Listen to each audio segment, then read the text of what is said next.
बिस्मिल्लाहिर्रहमानिर्रहीम। अस्सलामु अलैकुम वरहमतुल्लाहि वबरकातुहू। बात करेंगे जुमेरात के वजीफ़ा के हवाला से कि जुमेरात को कौन सा ऐसा वजीफ़ा है जो किया जाए तो खालिक़े कायनात बेशुमार कामयाबियों से नवाजता है और अल्लाह रब्बुल ज़ुल जलाल इंसान की हाजत को पूरा फरमा देता है। ये इंतहाई लाजवाब और मुजर्रब तरीन वजीफ़ा है। इंशाअल्लाह अज़ीज़ जब आप इस वजीफ़ा को करेंगे तो आपको ख़ुद अंदाज़ा होगा किस कदर ये वर्क करता है और किस कदर थर्सडे के हवाले से ये बाकमाल और मुजर्रब वजीफ़ा है।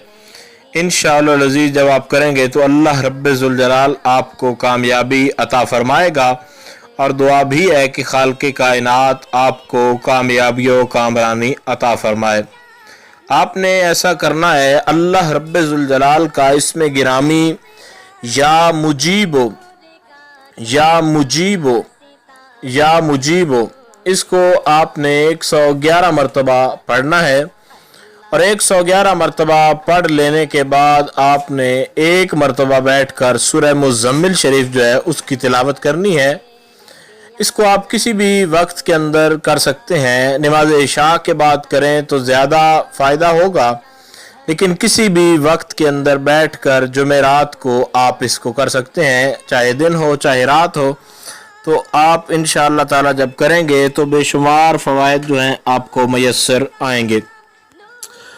तो एक मरतबा सूरह मुज़म्मिल शरीफ है, 111 मरतबा या मुजीबो है। अव्वल आखिर आपने 3 बार दुरूद शरीफ पढ़ना है। दुरूद शरीफ दुरूद अकबर आप पढ़ें सय्यदना करीमुन सल्लल्लाहु अलैहि वसल्लम। इसको आपने 3 मरतबा पढ़ना है और 111 बार जो है आपने या मुजीबो और उसके बाद आपने एक मरतबा सूरह मुज़म्मिल शरीफ और अव्वल आखिर आपने 3 बार दुरूद शरीफ पढ़ना है। कोई और दुरूद शरीफ जो आपको आसानी के साथ याद हो वो भी आप लोग जो है वो पढ़ सकते हैं।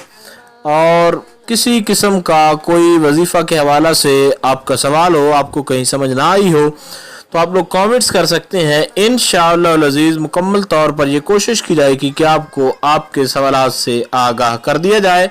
अस्सलामु अलैकुम वरहमतुल्लाहि वबरकातुहू।